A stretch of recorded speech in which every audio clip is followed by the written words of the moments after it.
जय हिंद बच्चों। तो आज बच्चों हम साइंस में केमिस्ट्री को फिर से स्टार्ट करने जा रहे हैं बच्चों।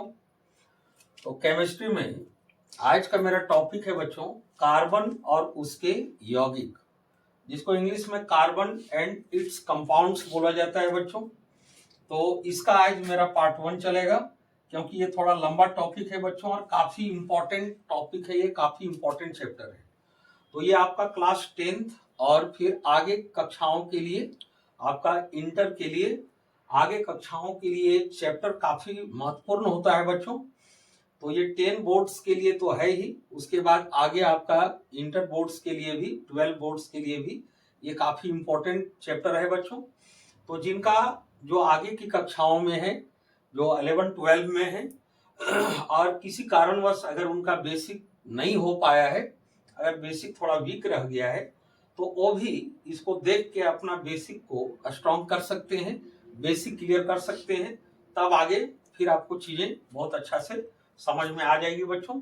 ये काफी इंपॉर्टेंट चैप्टर है बच्चों और काफी इंटरेस्टिंग है।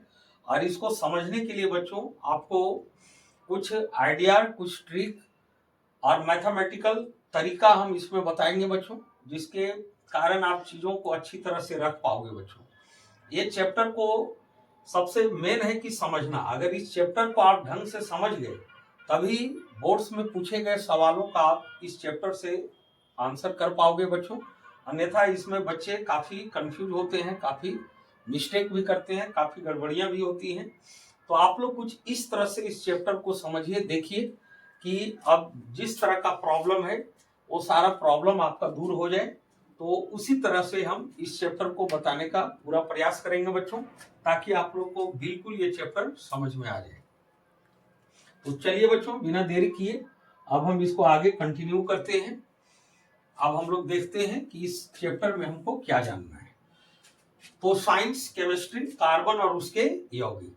तो ये मेरा टॉपिक है कार्बन और उसके यौगिक के बारे में बच्चों। तो पहले हमको कार्बन के बारे में थोड़ा समझ लेना है बच्चों।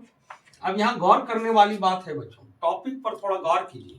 कार्बन और उसके यौगिक, यहाँ सिर्फ कार्बन का ही एक अलग चैप्टर बनाया गया है बच्चों। और चैप्टर ही क्या, इस कार्बन का एक अलग बुक होता है बच्चों, जिसमें सिर्फ कार्बन का स्टडी होता है। आप ऑर्गेनिक केमिस्ट्री का नाम सुने होंगे बच्चों। तो ऑर्गेनिक केमिस्ट्री में, कार्बनिक रसायन में कार्बन और उसके यौगिकों का अध्ययन किया जाता है। तो आप सोच सकते हैं बच्चों, 118 तत्वों में से एक तत्व कार्बन एक ऐसा तत्व है कि कार्बन पर एक स्पेशल चैप्टर बनाया गया है। तो कार्बन पर एक स्पेशल चैप्टर बनाया गया है, तो इसका मतलब है, इसके हेडिंग से क्लियर होता है कि कार्बन और उसके यौगिक मतलब कार्बन और इसी का कंपाउंड्स। तो कार्बन में कुछ ना कुछ बातें बिल्कुल अलग है बच्चों, जो कि अन्य तत्वों में वो बातें नहीं है जो बातें कार्बन में। इसलिए कार्बन के लिए एक अलग चैप्टर बना। और चैप्टर ही क्या, अभी हम इसके पूर्व आपको बोले बच्चों कि इसके लिए एक बुक भी कम पड़ता है बच्चों कार्बन के लिए।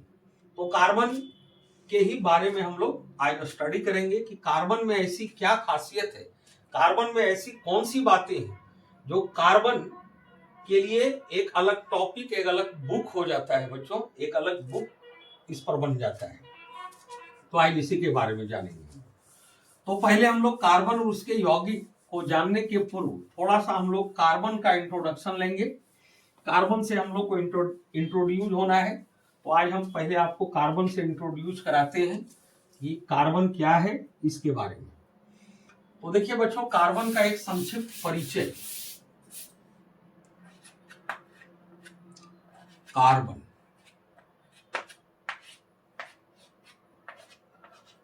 इंग्लिश में कार्बन ही होता है बच्चों।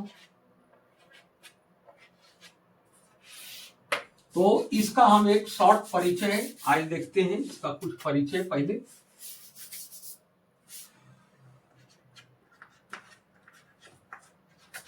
परिचय देखने के बाद फिर इसमें हम इन करेंगे बच्चों चैप्टर।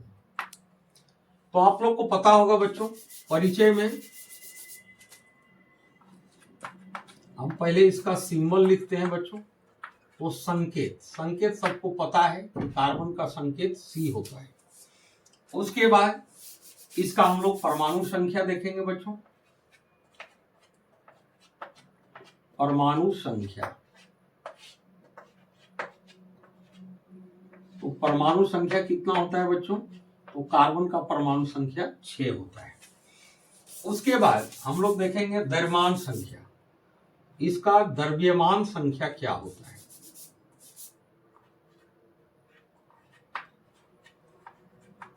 द्रव्यमान संख्या,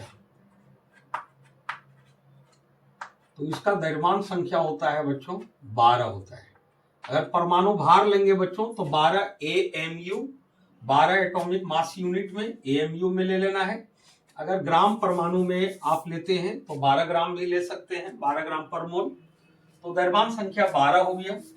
अब देखना है बच्चों इसका इलेक्ट्रॉनिक विन्यास क्या होगा। इलेक्ट्रॉनिक विन्यास, तो इलेक्ट्रॉनिक विन्यास बच्चों दो तरह से होता है। एक होता है कक्षा के आधार पर, जो ऑर्बिट पर बेस होता है, और एक आपका होता है उप कक्षा के आधार पर, जो सब ऑर्बिट, सब सेल या ऑर्बिटल पर बेस्ड होता है बच्चों। तो इलेक्ट्रॉनिक विन्यास इसका हो जाएगा 2,4। इलेक्ट्रॉनिक विन्यास आप लोग को बताया गया है बच्चों, आपका चैनल में अवेलेबल है। अगर कोई बच्चे इलेक्ट्रॉनिक विन्यास नहीं लिख पाते हैं तो आप चैनल में जाके देख सकते हैं, चैनल में विजिट कीजिए और वहां पर इलेक्ट्रॉनिक विन्यास लिखने का तरीका बताया गया है बच्चों। तो इलेक्ट्रॉनिक विन्यास इसका 2,4 हो गया।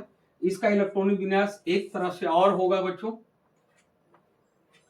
जो कक्षा के आधार पर होता है बच्चों, वो होता है 1s2, 2s2 और फिर होता है बच्चों 2p2। तो नीचे लिख देते हैं बच्चों, और 1s2, 2s2 और 2p2 होता है बच्चों। अब यहां पर जानना है बच्चों, इसके बाद फिर और हमको क्या जानना है? तो अब इसमें हमको जानना है बच्चों संयोजी इलेक्ट्रॉन के बारे में। संयोजी इलेक्ट्रॉन, तो कार्बन का संयोजी इलेक्ट्रॉन यानी वायलेंस इलेक्ट्रॉन, जिसको इंग्लिश में बोला जाता है बच्चों, तो इसका वायलेंस इलेक्ट्रॉन कितना होगा बच्चों? तो वायलेंस इलेक्ट्रॉन आपको हम बताएं बच्चों, ये भी चैनल में अवेलेबल है बच्चों। अगर आप नहीं देखे हैं तो इसको आप देख लीजिए। तो वायलेंस इलेक्ट्रॉन होता है किसी तत्व के परमाणु के बाह्यतम कक्षा में जो इलेक्ट्रॉन होते हैं बच्चों, वो वायलेंस इलेक्ट्रॉन होता है। इसका पहला कक्षा ये K हुआ, और अंतिम कक्षा इसके लिए L हुआ, और L में आपका यानी लास्ट में मेरा 4 इलेक्ट्रॉन है। तो कहने का मतलब संयोजी इलेक्ट्रॉन 4 होगा बच्चों। अब कोर इलेक्ट्रॉन, तो कोर इलेक्ट्रॉन के बारे में भी बताया गया है बच्चों आप लोगों को, चैनल में अवेलेबल है बच्चों। तो कोर इलेक्ट्रॉन होता है भीतरी कक्षा में उपस्थित इलेक्ट्रॉन। तो बाहर में आउटर मोस्ट सेल में 4 इलेक्ट्रॉन है बच्चों, तो ये संयोजी इलेक्ट्रॉन हो गया यानी वैलेंस इलेक्ट्रॉन। अब इसको छोड़ के ये आपका भीतरी कक्षा होगा, तो इंटरनल सेल में मेरा 2 इलेक्ट्रॉन है, तो ये मेरा कोर इलेक्ट्रॉन हो जाएगा बच्चों। उसके बाद और क्या जानना है बच्चों? और इसमें हमको जानना है कि प्रोटॉन जो होंगे बच्चों, तो आपको पता है कि जितना प्रोटॉन होता है यानी जितना परमाणु संख्या को Z से डिनोट करते हैं बच्चों। तो Z बराबर P बराबर E बराबर कितना हो जाएगा बच्चों? तो जितना इसका परमाणु संख्या है उतना ही प्रोटॉन होगा और उतना ही इलेक्ट्रॉन होगा। तो ये आपका 6 हो जाएगा। उसके बाद और हम लोग को जानना है बच्चों इसका संयोजकता इलेक्ट्रॉन जानना है, वैलेंसी जानना है। संयोजकता, तो संयोजकता कितना होगा बच्चों? तो संयोजकता के बारे में आपको बताया गया था कि अष्टक विन्यास प्राप्त करने के लिए, अस्थायी होने के लिए, ऑक्टेट प्राप्त करने के लिए जितना इलेक्ट्रॉन गेन किया जाता है या जितना इलेक्ट्रॉन लॉस किया जाता है वो इसका वैलेंसी होता है बच्चों। तो यहाँ पर 4 है, अगर ये ऑक्टेट प्राप्त करना चाहेगा बच्चों तो 4 इलेक्ट्रॉन इसको गेन करना पड़ेगा। या तो अगर 4 इलेक्ट्रॉन ये लॉस करता है बच्चों तो अंतिम में मेरा 2 आ जाएगा, तो 2 आ जाने के बाद इसका एक सेल के सेल पूरा हो जाता है बच्चों, इसलिए इसकी वैलेंसी आपका 4 होगा बच्चों, इसकी वैलेंसी 4 होगी। उसके बाद जानना है बच्चों इसकी प्रकृति क्या होता है, इसका नेचर क्या होता है।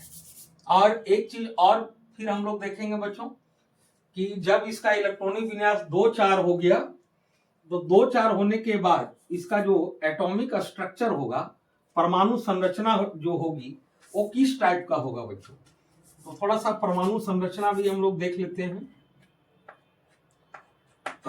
परमाणु संरचना,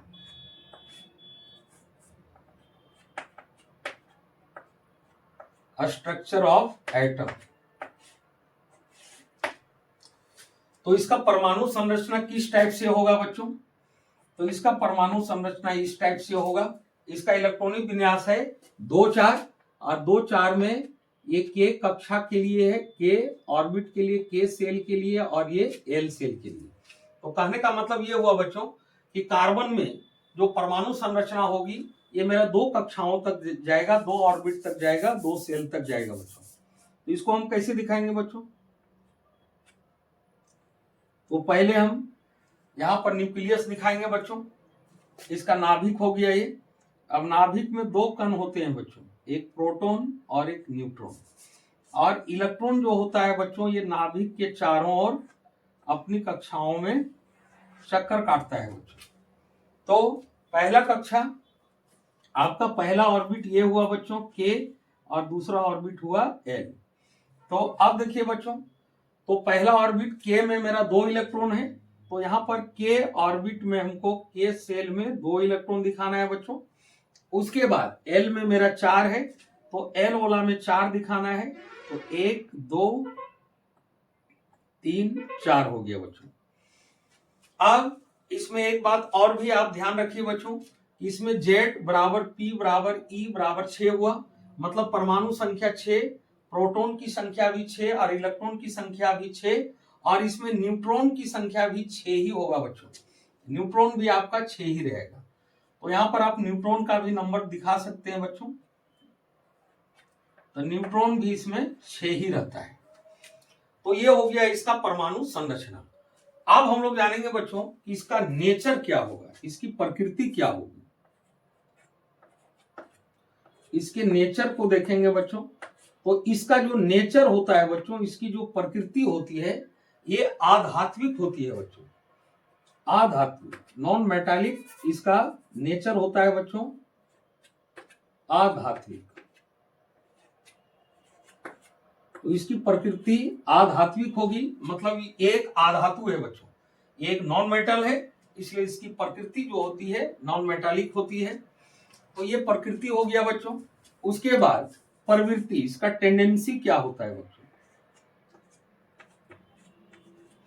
तो इसकी जो प्रवृत्ति होती है ये शेयरिंग का होता है बच्चों, ये साझेदारी करता है। ये इलेक्ट्रॉन ना तो लॉस करके अस्थाई हो पाता है बच्चों और ना ही ये गेन करके अस्थाई हो पाता है। यहां देखने से तो हमको लगता है बच्चों कि ये 4 इलेक्ट्रॉन गेन करके अस्थाई हो सकता है या 4 इलेक्ट्रॉन लॉस करके हो सकता है, लेकिन ये ना तो गेन कर पाएगा बच्चों और ना ही लॉस कर पाएगा, ये साझेदारी करेगा।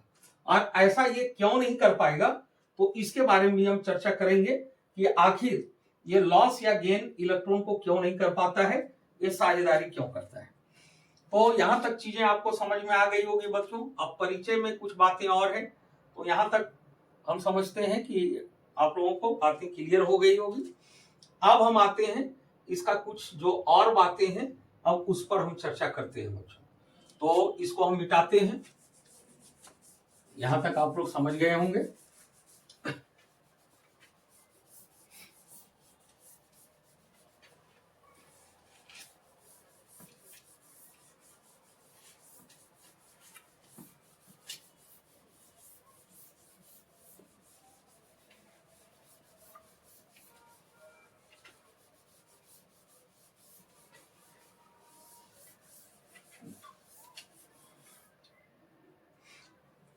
अब आगे कुछ देखिए बच्चों, आगे कुछ बातें और देखना है।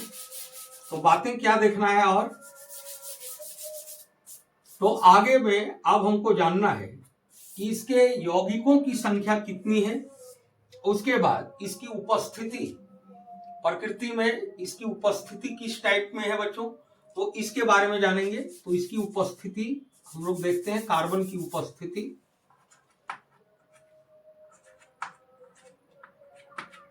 कार्बन की उपस्थिति।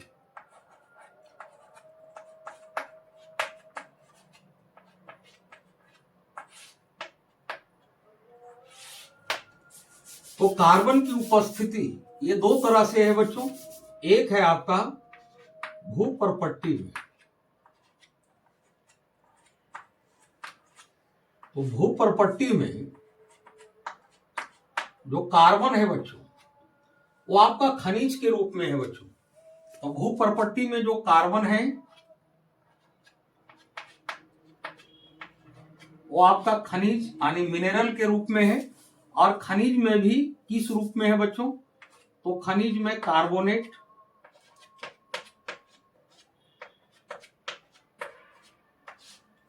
हाइड्रोजन कार्बोनेट,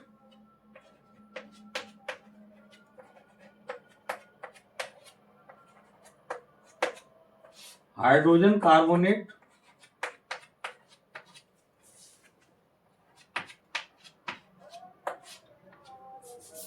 कोयला,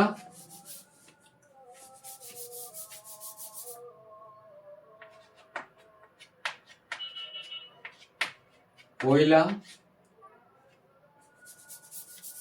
पेट्रोलियम,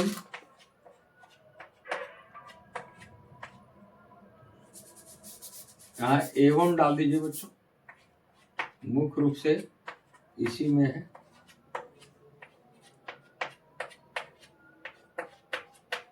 कोयला एवं पेट्रोलियम। तो भूपर्पट्टी में ये खनिज के रूप में है बच्चों, और खनिज में ये कार्बोनेट, मुख्य रूप से कार्बोनेट, हाइड्रोजन कार्बोनेट, कोयला एवं पेट्रोलियम के रूप में है बच्चों, के रूप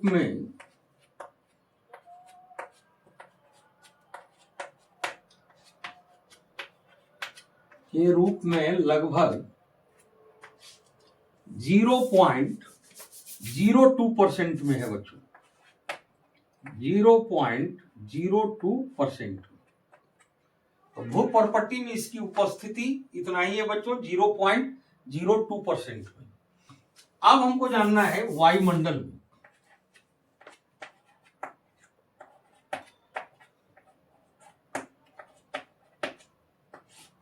वायुमंडल में कार्बन की उपस्थिति कितना है, ये किस रूप में है बच्चों। तो वायुमंडल में ये मुख्य रूप से कार्बन डाइऑक्साइड गैस के रूप में है बच्चों, CO2, कार्बन डाइऑक्साइड,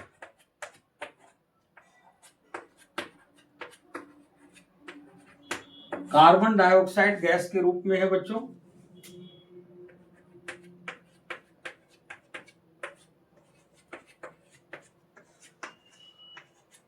गैस के रूप में,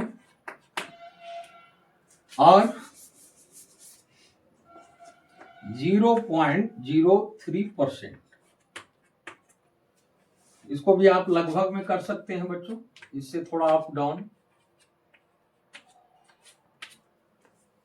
तो लगभग 0.03% है। तो वायुमंडल में कार्बन डाइऑक्साइड गैस के रूप में पाया जाता है बच्चों, मुख्य रूप से, जो कि 0.03% में है बच्चों। तो यह हो गया कार्बन की उपस्थिति भूपर्पट्टी में और वायुमंडल में। तो भूपर्पट्टी और वायुमंडल में इतने कम मात्रा में उपस्थिति होने के बावजूद भी बच्चों कार्बन एक बहुत ही महत्वपूर्ण तत्व माना जाता है बच्चों। अब हमको आगे देखना है इसके यौगिकों की संख्या कितनी है बच्चों, इसके यौगिकों की संख्या। तो कार्बन की उपस्थिति हम बताएं, अब इसके यौगिकों की संख्या देखेंगे बच्चों।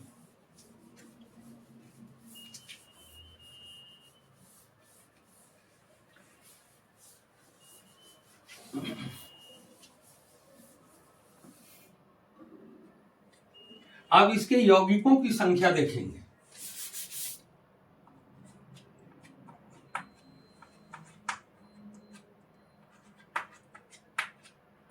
यौगिकों की संख्या।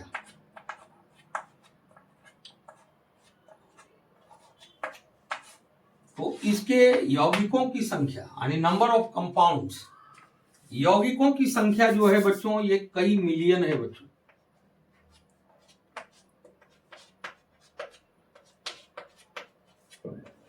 कई मिलियन इसके यौगिकों की संख्या है बच्चों। कई मिलियन मतलब कुछ करोड़ में है बच्चों। तो कई मिलियन इसके यौगिकों की संख्या है बच्चों, जिसको आप लगभग 1 से 1.5 करोड़ ले सकते हैं बच्चों। कई मिलियन लगभग 1 से 1.5 करोड़ तक है बच्चों।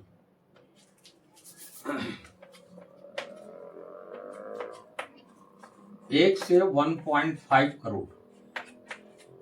अब सोच सकते हैं बच्चों, अकेला कार्बन के यौगिकों की संख्या 1 से 1.5 करोड़ तक है। यानी कार्बन के अलावे और भी जो तत्व बच गए बच्चों, उन सारे तत्वों के यौगिकों की संख्या को अगर एक साथ मिला दिया जाए तो उससे कहीं बहुत ही ज्यादा कहा जाए कि सिर्फ कार्बन के यौगिकों की संख्या अकेला है। अगर शेष जितने तत्व बच रहे हैं बच्चों 118 अगर लिया जाए तो 118 में शेष जो 117 तत्व बच रहे हैं उस सारे 117 तत्वों का कंपाउंड को अगर मिलाया जाए तो फिर भी कार्बन के यौगिकों की संख्या उससे बहुत ज्यादा अधिक है बच्चों। तो कहने का मतलब कि कार्बन के यौगिकों की संख्या सर्वाधिक है बच्चों, सर्वाधिक, सबसे अधिक। इसको आप सर्वाधिक बोल सकते हो, सबसे अधिक है। अब हमको ये बात जानना है बच्चों कि आखिर इसके यौगिकों की संख्या सर्वाधिक क्यों है। सारे तत्वों को मिलाने के बाद भी सारे तत्व के अगर यौगिक मिला दिए जाएं, कार्बन को छोड़ के जो बचे सारे तत्वों के यौगिक अगर मिला दिए जाएं तो उससे कहीं अधिक है कार्बन के यौगिकों की संख्या, और उससे भी बहुत ज्यादा अधिक है बच्चों। तो आखिर कार्बन में वैसी कौन सी बातें हैं जिसके चलते ये अधिक से अधिक यौगिकों की रचना कर लेता है, अधिक से अधिक यौगिक को ये बना लेता है बच्चों। तो अब हम उस पर बात करेंगे बच्चों, लेकिन उसके पहले हमको ये चीज जान लेना है कि आखिर कार्बन इलेक्ट्रॉन को त्याग और ग्रहण करके अस्थायी क्यों नहीं होता है बच्चों। इलेक्ट्रॉन का ये त्याग और ग्रहण करके अस्थायी क्यों नहीं हो पाता है, अब इसके बारे में जानेंगे। अब थोड़ा सा 1 मिनट बच्चों, थोड़ा सा पानी पी लेते हैं, उसके बाद आगे कंटिन्यू करेंगे। थोड़ा सा आगे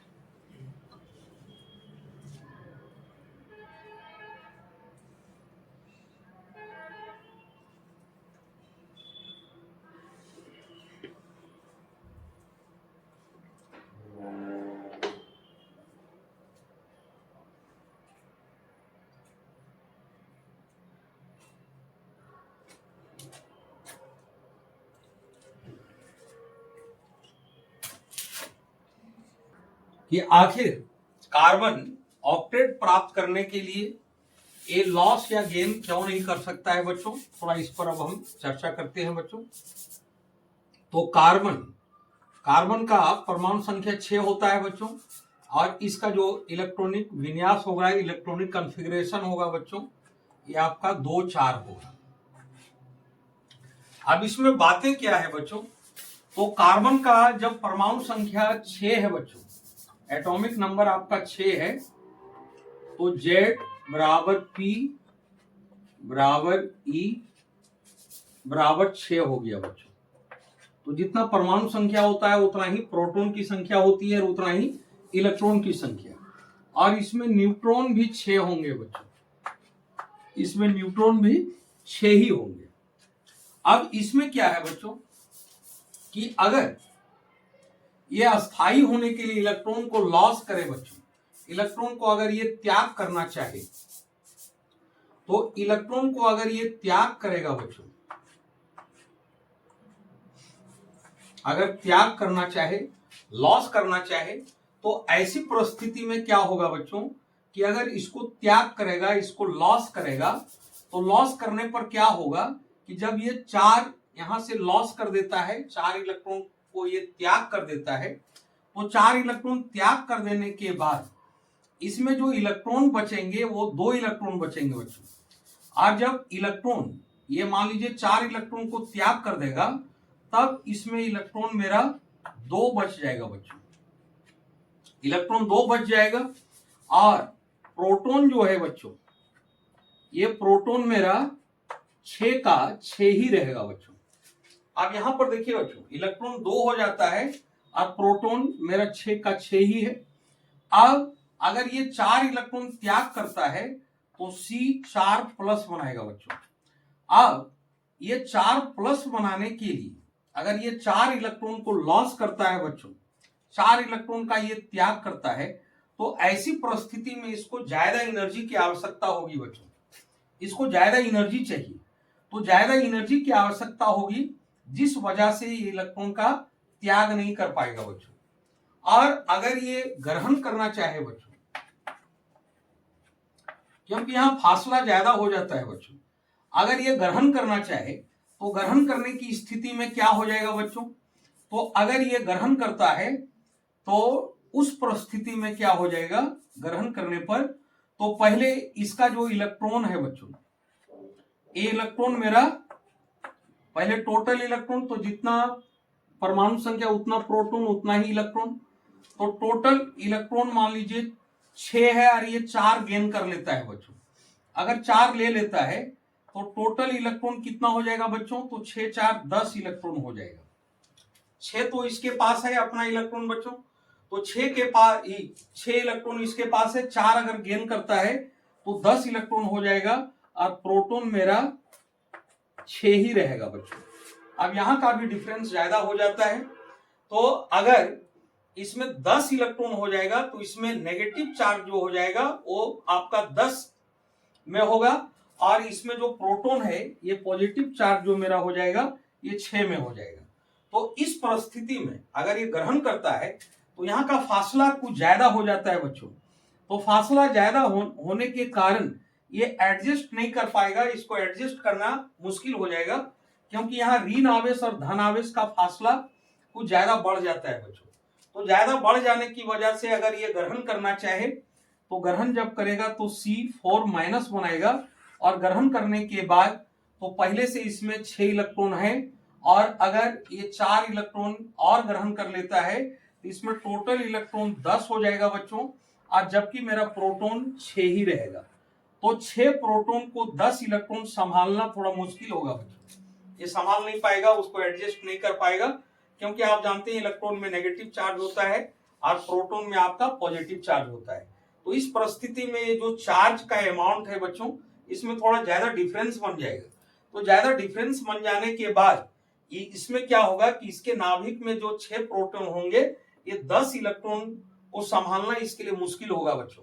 तो इस परिस्थिति में ये ना तो ग्रहण कर सकता है और ना ही त्याग कर सकता है। तो ये सिर्फ और सिर्फ साझेदारी करके ऑक्टेट प्राप्त कर सकता है बच्चों, शेयरिंग करके ये ऑक्टेट प्राप्त कर सकता है, साझेदारी करके कर सकता है। तो साझेदारी करके ही ये ऑक्टेट को प्राप्त कर सकता है बच्चों, क्योंकि यहाँ पर धन आवेश और ऋण आवेश में काफी डिफरेंस हो जाता है, काफी अंतर हो जाता है। तो अगर ये त्याग करना चाहे बच्चों तो बहुत ज्यादा एनर्जी की आवश्यकता होगी। ये 4 धनायन अगर बनाना चाहता है तो इसके लिए 4 इलेक्ट्रॉन लॉस करना पड़ेगा, और जब 4 इलेक्ट्रॉन अगर ये लॉस कर देता है बच्चों, तो ऐसी परिस्थिति में इसके पास 2 इलेक्ट्रॉन बच जाएंगे और प्रोटॉन 6 रहेगा। तो इसके लिए काफी ज्यादा एनर्जी की आवश्यकता होगी, जो कि इसको उस टाइप का एनर्जी मिल नहीं पाएगा। तो इस परिस्थिति में ये आपका त्याग भी नहीं कर पाएगा, और अगर ग्रहण करेगा तो ग्रहण में भी यहाँ पर चार्ज का बहुत ज्यादा फासला हो जाता है बच्चों। अगर ये 4 को ग्रहण करता है तो ग्रहण करने के बाद पहले इलेक्ट्रॉन 6 है, अब 10 हो जाएगा, और इसके नाभिक में 6 प्रोटॉन होंगे बच्चों। जब 6 प्रोटॉन होंगे तो फिर इसको संभालना इसके लिए मुश्किल होगा बच्चों। तो ये ना तो त्याग करके और ना ही ग्रहण करके ये ऑक्टेट को प्राप्त कर सकता है बच्चों। अब हम लोग को जानना है कि कार्बन में जो ये यौगिकों की संख्या, कार्बन के यौगिकों की संख्या जो सर्वाधिक है, इसके पीछे रीजन क्या है बच्चों। अब उस कारण को हम लोग जानेंगे। अब उस रीजन को देखते हैं।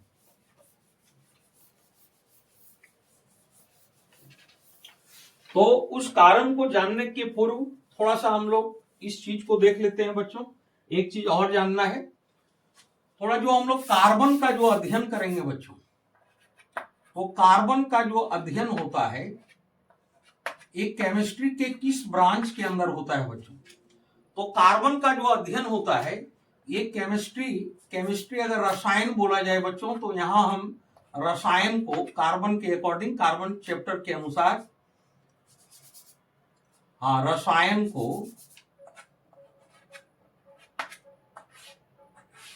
रसायन को हम केमिस्ट्री को दो भागों में बांट सकते हैं बच्चों। तो एक हो जाता है कार्बनिक रसायन,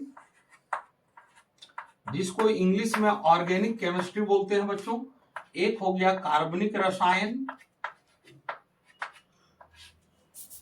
जिसको इंग्लिश में ऑर्गेनिक केमिस्ट्री बोला जाता है।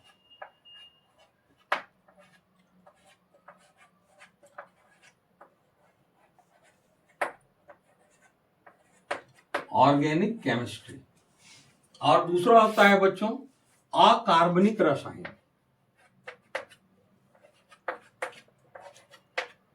अकार्बनिक रसायन आप आगे की कक्षाओं में बच्चों इसको आप अलग अलग करके आप पढ़ेंगे। अकार्बनिक रसायन, तो अकार्बनिक रसायन को इंग्लिश में बोला जाता है बच्चों इनऑर्गेनिक।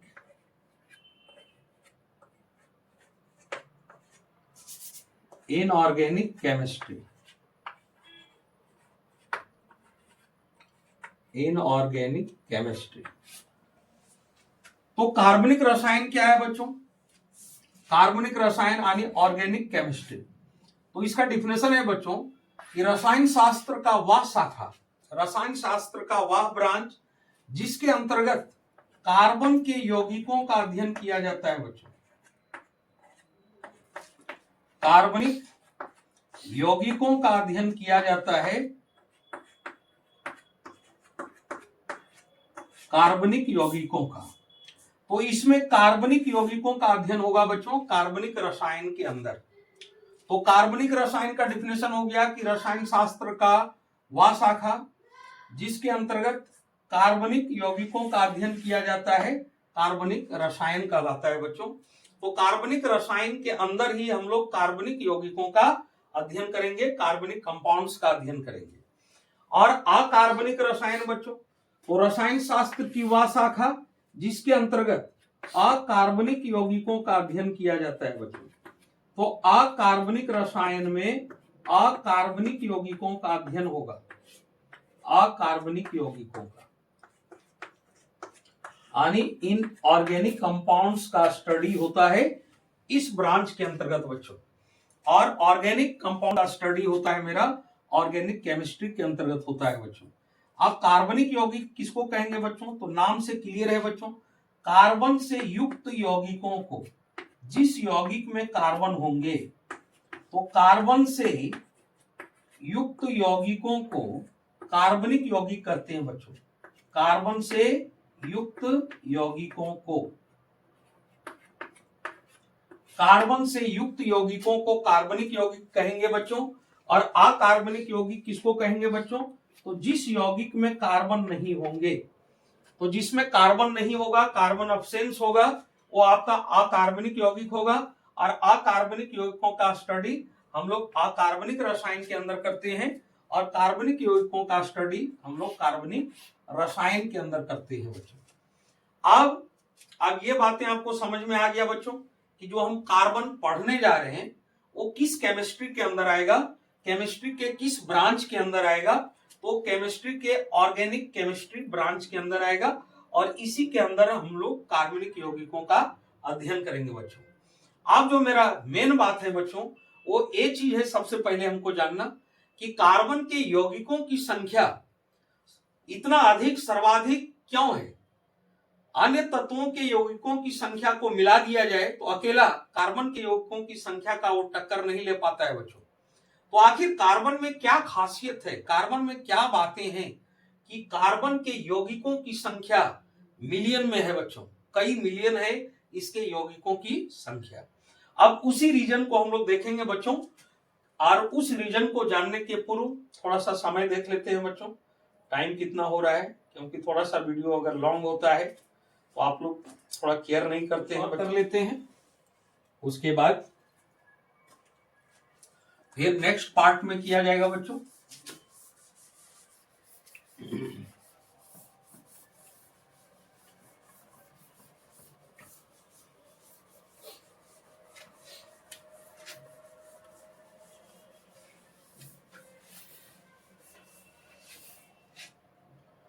अब हम लोग देखते हैं बच्चों कि कार्बन के सर्वाधिक यौगिकों की रचना के क्या कारण है। तो इसका एक हेडिंग हम देते हैं बच्चों,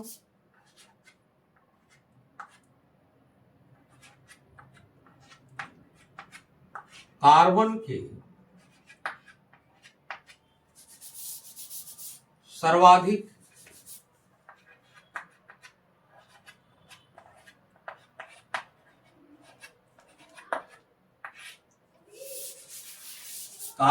सर्वाधिक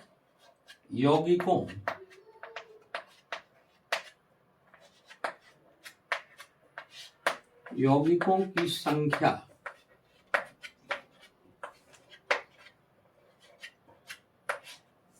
कार्बन के सर्वाधिक यौगिकों की संख्या के कारण। इसका रीजन क्या है बच्चों? आप इस हेडिंग को ऐसे भी बोल सकते हैं बच्चों कि कार्बन के द्वारा सर्वाधिक यौगिकों की जो रचना की जाती है, तो सर्वाधिक यौगिक ये जो बना लेता है उसका क्या कारण है। तो कार्बन के सर्वाधिक यौगिकों की संख्या के कारण, तो कार्बन में कुछ विलक्षण गुण है बच्चों, कुछ अलग टाइप के गुण है, जिसके चलते ये सर्वाधिक यौगिकों की रचना कर लेता है, अधिक से अधिक ये यौगिक का निर्माण कर लेता है बच्चों, फॉर्मेशन कर लेता है। तो इसमें पहला प्रॉपर्टी क्या है बच्चों? तो इसका पहला प्रॉपर्टी है श्रृंखलन गुण। श्रृंखलन गुण यानी कार्बन में श्रृंखला चेन बनाने की प्रवृत्ति होती है बच्चों, चेन बनाने का गुण होता है, और ये अलग अलग टाइप का चेन बना के, अलग अलग टाइप का ये श्रृंखला बना के और अलग अलग यौगिकों की रचना कर लेता है बच्चों। तो एक हो गया श्रृंखलन गुण, और सेकंड है साझेदारी करने की प्रवृत्ति। इसमें साझेदारी करने की टेंडेंसी होती है शेयरिंग का, तो साझेदारी करने की प्रवृत्ति, साझेदारी करने की प्रवृत्ति या गुण भी बोल सकते हैं बच्चों। और तीसरा जो इसमें होता है बच्चों, ये होता है समावयवता गुण। कार्बन जो है बच्चों ये समावयवता गुण रखता है।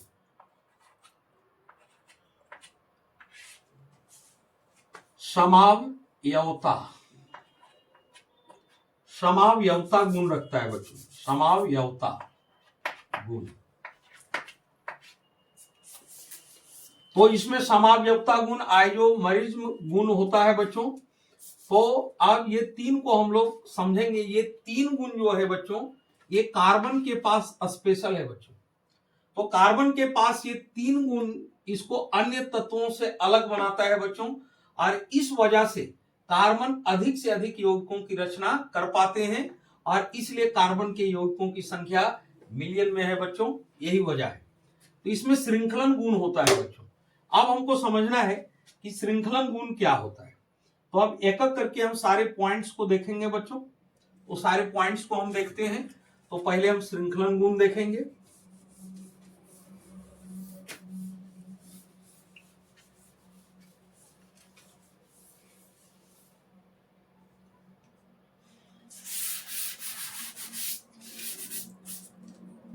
तो पहला प्रॉपर्टी है मेरा बच्चों श्रृंखलन गुण।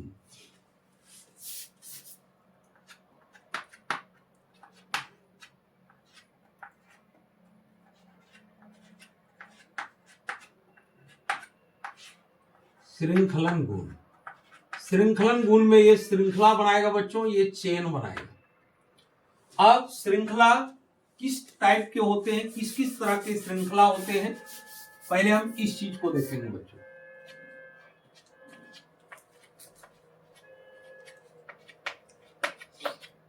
श्रृंखला, जिसको आप एक तरह का चेन बोल सकते हैं बच्चों। तो श्रृंखला ये दो टाइप के होते हैं बच्चों।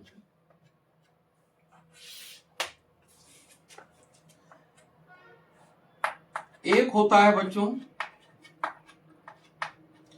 खुली श्रृंखला, एक मेरा हो जाएगा खुली श्रृंखला, और दूसरा जो श्रृंखला होगा बच्चों ये होगा मेरा बंद श्रृंखला। बंद श्रृंखला,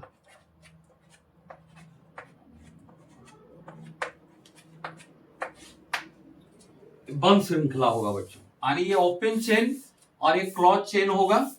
आप खुली श्रृंखला को फिर दो भागों में बांटा गया है बच्चों। तो खुली श्रृंखला में पहला हो गया बच्चों सीधी श्रृंखला, ये थोड़ा स्ट्रेट में चलता है बच्चों, सीधी श्रृंखला। और एक होता है बच्चों शाखित श्रृंखला। शाखित यानी ये ब्रांचेज होता है बच्चों, ये चेन ब्रांचेज होता है, शाखित श्रृंखला।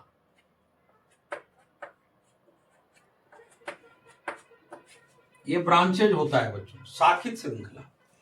उसके बाद बंद श्रृंखला, बंद श्रृंखला को भी दो भाग में बांटा गया है बच्चों।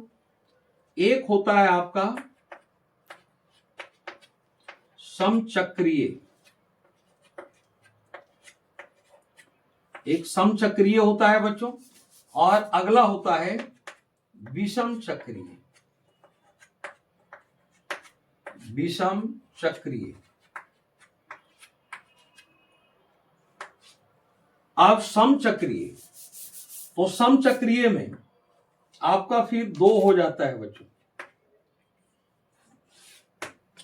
समचक्रीय में दो होता है, एक होता है बच्चों एरोमेटिक और एक होता है एलिसाइक्लिक। तो एक आपका इसमें एलिसाइक्लिक हो जाएगा,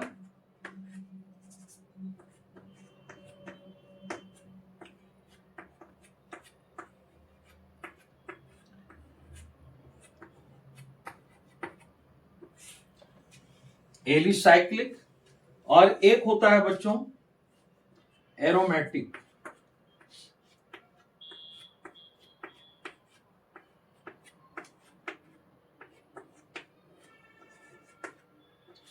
एक होता है एरोमेटिक। अब ये सारे ब्रांचेज को समझना है। विषम चक्रीय का और पार्ट नहीं होता है बच्चों, तो विषम चक्रीय का आगे पार्ट उसका नहीं होता है। तो श्रृंखला, ये दो टाइप का श्रृंखला कार्बन बनाते हैं बच्चों, एक खुली श्रृंखला और एक हो गया आपका बंद श्रृंखला। और खुली में फिर दो हो जाता है बच्चों, एक हो जाता है सीधी, ये थोड़ा स्ट्रेट में चलेगा बच्चों, और एक हो जाता है शाखित जो ब्रांचेज में होता है। और बंद श्रृंखला में दो है बच्चों, एक आपका समचक्रीय और एक विषम चक्रीय। तो समचक्रीय में फिर दो आते हैं, एलिसाइक्लिक, एरोमेटिक, और विषम चक्रीय का पार्ट नहीं है बच्चों। अब ये सारे चीजों को हमको देखना होगा कि खुली श्रृंखला में सीधी श्रृंखला शाखित किस टाइप से होता है, और बंद श्रृंखला में समचक्रीय, विषम चक्रीय और समचक्रीय में एलिसाइक्लिक, एरोमेटिक किस टाइप में होता है। अब इस चीज को हम लोग देखेंगे बच्चों। तो ये हो गया आपका श्रृंखलन गुण किस किस टाइप में होता है, इसके बारे में हम यहाँ पर वर्गीकरण करके आपको दिखा दिए बच्चों।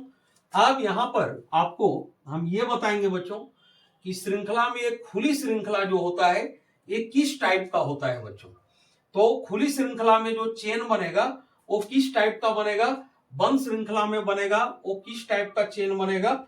और ये सारी बातों को जब आप समझोगे बच्चों तभी आपको ये चीजें समझ में आ जाएगी कि कार्बन के यौगिकों की जो संख्या सबसे अधिक है उसके पीछे इस प्रॉपर्टी का क्या रोल है, और इस प्रॉपर्टी के वजह से वो अधिक से अधिक यौगिक की रचना कैसे कर पाता है बच्चों। और इसको जानने के बाद फिर आपको स्ट्रक्चर फार्मूला वगैरह, जो स्ट्रक्चर फार्मूला वगैरह होते हैं उस स्ट्रक्चर फॉर्मूला को आप लिख पाएंगे बच्चों, क्योंकि हम उसमें आपको बताएंगे कि खुली श्रृंखला के अंदर किस किस तरह के कार्बनिक यौगिकों को खुली श्रृंखला के अंदर रखा जाता है और किस किस तरह के कार्बनिक यौगिक को बंद श्रृंखला के अंदर रखा जाता है, और तब फिर आप इसका स्ट्रक्चर फॉर्मूला लिख पाएंगे बच्चों। तो आज हम सिर्फ श्रृंखला किस टाइप में होता है इसके बारे में हम बताए बच्चों। अब हम कल आपका इसका चेन आपको बना के दिखाएंगे कि इसका चेन किस किस टाइप से होता है, और ये जो खुली श्रृंखला में किस तरह के कार्बनिक यौगिक इसके अंदर आएंगे और बंद श्रृंखला में किस तरह के कार्बनिक यौगिक इसके अंदर आएंगे बच्चों। तो अब इसका चर्चा हम नेक्स्ट पार्ट में करेंगे बच्चों, क्योंकि वीडियो लंबा हो रहा है और थोड़ा लंबा होने के बाद आप लोग थोड़ा सा ध्यान नहीं देते हैं बच्चों। लेकिन हम कहेंगे कि अगर चीजों को अच्छी तरह से जानना समझना है तो आपको ये नहीं देखना है बच्चों कि वीडियो लंबा हो रहा है। तो चलिए हम आप ही लोग के हिसाब से, अगर आप लोग को कुछ ज्यादा लंबा लगता है तो आज हम यहीं पर इसको एंड करते हैं। फिर हम नेक्स्ट पार्ट में ये जो श्रृंखला का जो हम बताए बच्चों, अब इस पर हम करके दिखाएंगे कि इस पर चेन किस किस टाइप से होता है बच्चों। तो आप YouTube चैनल में बने रहिए बच्चों। आपको जितना भी जो चैप्टर है, कहीं भी किसी तरह का प्रॉब्लम है बच्चों, तो सारे चीजों का समाधान किया जाएगा और आपके बोर्ड्स की तैयारी में पूरा हेल्प किया जाएगा बच्चों, पूरा मदद किया जाएगा ताकि आप अच्छे से तैयारी कर सको। तो ये चैप्टर थोड़ा सा समझने वाला चैप्टर है बच्चों, थोड़ा सा आपको ट्रिक से समझना पड़ेगा और इसको हम थोड़ा मैथमेटिकली इसको हम बताएंगे, इसको समझाएंगे ताकि बढ़िया से कॉन्सेप्ट क्लियर हो जाए बच्चों। और अगर कॉन्सेप्ट क्लियर हो जाएगा तो फिर आपको बोर्ड्स में कोई प्रॉब्लम नहीं होगी, आगे की कक्षाओं में भी आपको किसी तरह का कोई दिक्कत नहीं होगा बच्चों। तो चलिए बच्चों, आज हम यहीं एंड करते हैं, फिर हम नेक्स्ट डे इसका सेकेंड पार्ट लेके आएंगे बच्चों। तो आप लोग मॉडर्न कोचिंग अटका यूट्यूब चैनल में बने रहिए बच्चों। आपको जितनी आवश्यकता है पढ़ाई में, जहां प्रॉब्लम है, जहां दिक्कत है बच्चों, वो सारी चीजों पर हम काम कर रहे हैं और आपको वो सारे मटेरियल प्रोवाइड किए जाएंगे बच्चों। तो आज यहीं तक बच्चों, जय हिंद।